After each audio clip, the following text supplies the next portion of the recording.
May 25th, and this is The View with Catherine Chang. Today's topic is Chinese COVID-19 vaccines and Taiwan. Director of Shanghai Fosun Pharmaceutical Group, Vivian, say that they are willing to provide the vaccines to Taiwan.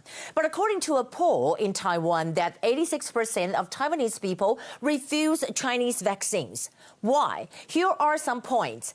A, we know that the Shanghai Fosun Pharmaceutical Group owns about 0.7% of German biotech share, and it claims that the company has the Pfizer BMT distribution rights in Asia. And that is why when Taiwan tried to get Pfizer vaccines, it was under a lot of suppress and sabotage from China.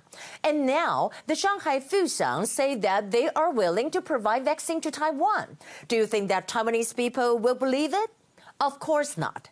B, the Shanghai Fosun didn't really make it clear whether they are going to offer vaccines made in China or abroad. However, according to Taiwan's law, it is illegal to use vaccine and serum made in China.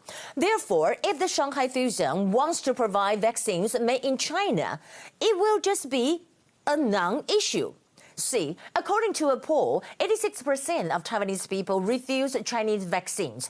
Even the opposition party, KMT, which is considered to be more pro-China, 66% of them refuse Chinese vaccine too. I think Taiwanese people do not trust Chinese vaccines and are worried about the possible side effects. According to CCC head Chen Shizhong, Taiwan will receive 2 million doses of COVID-19 vaccines in June and a total of 10 million doses by August. Here are the top stories. Today we have 281 domestic cases. First, I want to talk about countries speak up for Taiwan at the WHO. During the WHO opening, 4 of Taiwan's diplomatic allies spoke up for Taiwan, including Marshall Islands, St. Christopher and Nevis, Nauru, and Eswatini. We know that according to Nauru Minister of Health, Isabella, she said that Taiwan has made many contributions to world health. Pressure from one country should not keep it from participating. In addition, Eswatini Minister of Health, Izzy Nokos, say that Taiwan's observer status is actually a health issue, not a political one. And Taiwan expresses gratitude for international support. MOFA spokesperson Joanne Oh said that we would like to thank our allies for speaking up for Taiwan and call on the global health body to not leave out anyone in global pandemic prevention. On the other hand, U.S. South Korea united on maintaining peace in Taiwan Strait. U.S. Department of Defense spokesperson John Kirby said that Washington does not want to see a unilateral change to the status quo, and the United States will continue to assist Taiwan in its self-defense in accordance with the Taiwan Relations Act. However, Chinese Foreign Minister spokesperson Zhao Lijian rebutted and said that we urge relevant countries to be cautious about their words and actions on Taiwan and not to play with fire.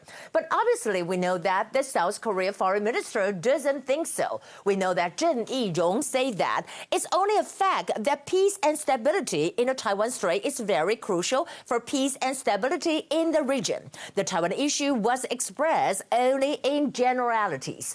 In the end, let's take a look at the pandemic. U.S. warned citizens not to travel to Japan. 2 months ahead of the Tokyo Olympics, the United States State Department raised its travel advisory for Japan to the highest level, that is level 4, warning Americans against all travel to Japan because of a sharp increase in COVID-19 cases. Also, according to NHK, large vaccination sites to open in Tokyo and Osaka. On May 21st, Japan's health ministry formally approved Moderna and AstraZeneca vaccines. Japanese government to open large-scale vaccination facilities in Osaka and Tokyo to speed up the process and to complete vaccinations of people aged 65 or older by the end of July. Well, that would be the view for today. This is Catherine from Taipei, and I hope you have a nice night, and I'll see you again.